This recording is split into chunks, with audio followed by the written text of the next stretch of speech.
Hey, how's it going, sex felines? My name is m.C.I.K, or my cat is Keo, and you know what? I just realized we are talking about one freaking badass weapon today in Warframe, and I realized that all my intros are sort of silly and funny. I think it's time that we did something more serious and a little more badass for this channel. What do you think?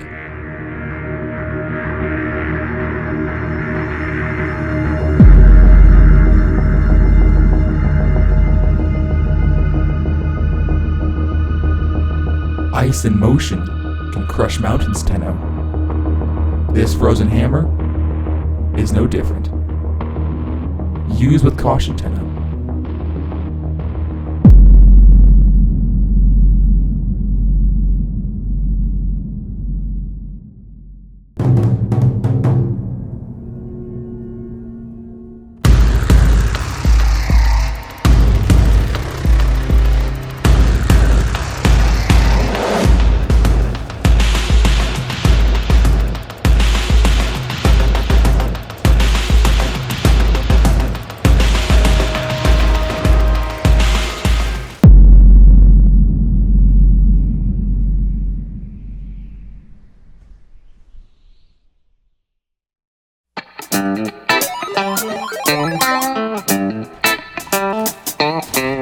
That is right, felines. Today we are going to be taking a look in Warframe on the new weapon, the Sibear. This weapon is definitely a weapon of mass destruction. It came out in update 18.8.0, and to be honest, I am loving this weapon every second of the way so far, from modding to leveling, from just destroying and freezing my enemies with where they stand with this weapon. Honestly, at first, I didn't think it was going to be much to look at. I thought it was going to be a little bit lackluster, but this weapon definitely came through, at least for me.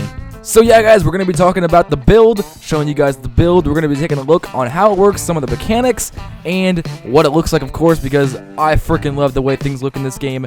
We're going to take a look at how it looks, and we're also going to talk about the stats. So sit down, get relaxed, get your mittens on, because it's going to get chilly in here, felines. Let's do this shit. Alright, felines, so to kick this off, we're going to take a look at the base stats. So for base stats, is going to be based around cold damage, obviously. It's going to have 130 base damage for cold damage, which is great because with these elemental weapons, it's going to be really easy to make our elemental combos with certain builds for certain factions, though. Keep that in mind. Still, though, 130 cold damage is an assload of damage for a heavy weapon. In this case, a hammer. As you guys know, heavy weapons have actually been increased with damage and buffs recently in a couple updates ago, and these have tons of crit chance and crit damage now. It's actually making these weapons a lot more useful and easy to play with. For a good example, the Sibear has 15% critical chance, and that's great because if you put a crit mod on there, you can get a berserker build going and get attacking super fast. It also has a 2.0 multiplier, which is insane. So if you start critting, you can definitely get some high amount of damage dealt onto the enemy. For status chance, though, it only has a 10% status chance, but that's not terrible. Surprisingly, when I'm using it, though, I'm seeing its status and proc quite a bit of cold damage, so I shouldn't have a problem. There shouldn't really be a problem with that. But yeah, also the attack speed is 1.00, which is actually very fast for a heavy hammer. And this thing attacks very fast, so if all you really gotta do is put a berserker mod on this, so when you start critting, this thing will start flinging all around the battlefield. I mean, even if you want to, you could put a fury mod on here and make this thing go even faster. So if you guys want to, you can go right now, go to the market and build and pick up your blueprint for the Sibear. The requirements for this weapon to build is gonna be a little pricey if you don't do a lot of excavation missions, that is. If you don't, then I would definitely recommend getting on those excavation missions because this baby right here is going to take 30,000 cryotic to build, along with 50,000 alloy plates, 30,000 credits, and 1 Magistar. The Magistar is a weapon that's already in-game. If you guys don't know about the Magistar, definitely go buy that blueprint from the market as well. Build that, get the mastery for it if you haven't already, and then use that to create your Sibear. But yeah, I think it's definitely worth all that cryotic, every last bit. One more little unique thing that I like about the Sibear that's worth mentioning is one little effect it has when you do a slam on the ground with the weapon while you're equipped with it and you press E, aiming towards the ground, you'll do a little slam, you'll have like an ice animation from the weapon coming off, sort of like Frost's Ice Wave. It can actually have the chance to freeze enemies close enough to the weapon. But on top of that, of course, it's a hammer, but it swings and it will make a blast and it will knock enemies close enough to it on their feet sometimes even flying in the area. And what I like to do with this is I like to get finishers while they're on the ground, because if you have a finisher, let's say you have Berserker on your build, which in this case I do, and if you do finishers on enemies that are laying on the ground, most of the time it's going to do a critical. So if you have a critical, that will start your Berserker, you'll start getting faster and faster with the attack speed, and from there you can just actually start swinging the shit around the battlefield and killing enemies left and right. Oh man.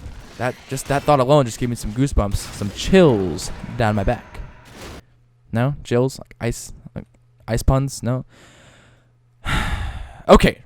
Jeez. Okay, whatever. Fine. We'll move on to the modding. Alrighty, boys. So, we're going to be taking a look at the modding for the Sibear. And so, we're going to be using the stance for all of these 3 different builds. We're going to be using Crushing Ruin. I really like this mod and this stance mod. It's actually a fantastic stance mod. It's got some really awesome combos, really easy to pull off. In fact, if you guys want a really good combo to go for all the time, I personally recommend using Raging Whirlwind. Just, all you got to do is hold right click and spam E. And once you get Berserker going, this thing is really fast. This combo is really fast. It can multi-hit a lot of enemies a lot of the time. And it's just awesome for getting your combo meter up there too really fast. If you want to have a really fun one to use, I would definitely go with Shattered Village. This one is insane. I'm not going to spoil anything for you. I might even put it on the screen just for a second. But this combo is insane if you can pull it off. It is so much fun. And the other ones are pretty cool too. I would definitely recommend trying them out, maxing this mod, and putting it on here for the builds. Anyway, so starting with the build, we're going to be going with Pressure Point, of course, and Fury and Berserker for our base mods for all of these 3 different builds, Config A, Config B, and Config C. So keep in mind, these are all going to stay the same. The only mods that are going to change are going to be the elemental mods. So we're going to start off with Grineer. So for the Grineer faction, we're going to be going with cold damage and radiation. I would have went with viral and radiation, but the cold was just a lot of damage, and I didn't want to reduce the damage that much for it. So I just went with cold. So anyway, we're going to start with our radiation damage. The combo for that is going to be Fire and Shocking Touch, and multi-impact and Shocking Touch for our fire and electricity combo. And of course, to help that out, we also have Volcanic Edge for more fire for the radiation damage, so it helps that out a lot. And for more cold damage, we have Vicious Frost and North Wind to create more cold damage. So it's a lot of damage overall. I'm going to be going with Elemental for all of these builds, just stacking as much damage as I can possible, and I think it really went well with this weapon, so I'm happy with the outcome. And for that's going to be for Grineer. So moving on to Corpus, we have the same mods. Pressure Point, Berserker, and Fury are going to be staying here. I haven't moved around a little bit just to fit everything in, so don't mind that modding. It's really messy. But yeah, base mods are here. So we're going to be going with Magnetic Damage and Toxic Damage for our Corpus faction. So we have, for Magnetic, we have Shocking Touch, we have North Wind, and we have Vicious Frost for our Magnetic Damage right here. And then, of course, for stacking some more Toxic damage, we went with Virulent Scourge and Fever Strike for our Toxic combo right here, because Toxic's fantastic for Corpus, so if you guys don't have that on your builds, definitely put some Toxic on your builds. So yeah, Magnetic and Toxic.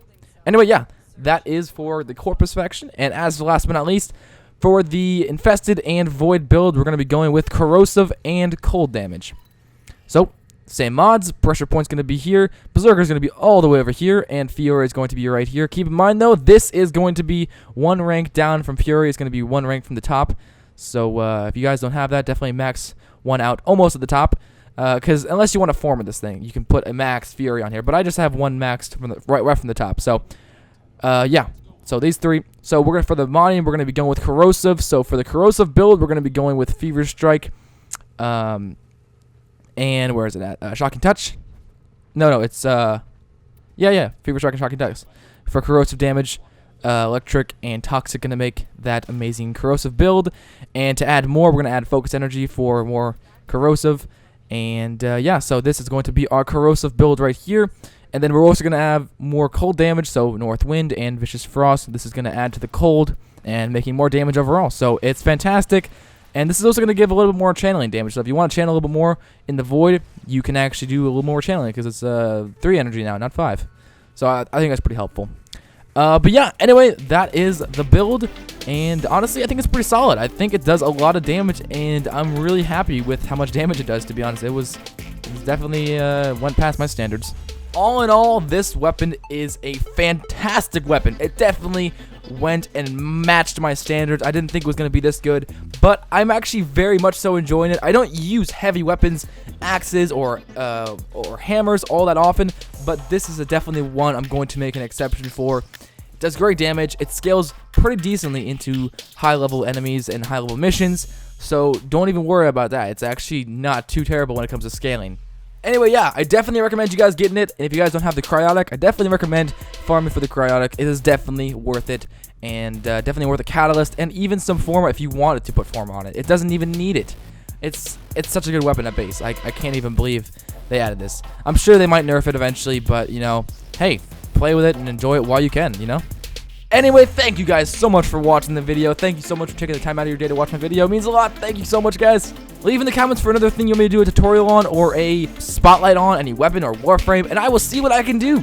Thank you so much for watching once again. My name is m.C.I.K. Subscribe today to join the feline pack. That would be amazing. Have an amazing day. Stay sexy, stay safe, and I'll see you guys for tomorrow's video.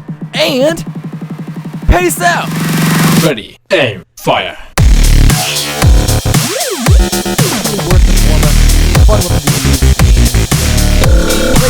There's a lot of damage, but yeah, great weapon overall.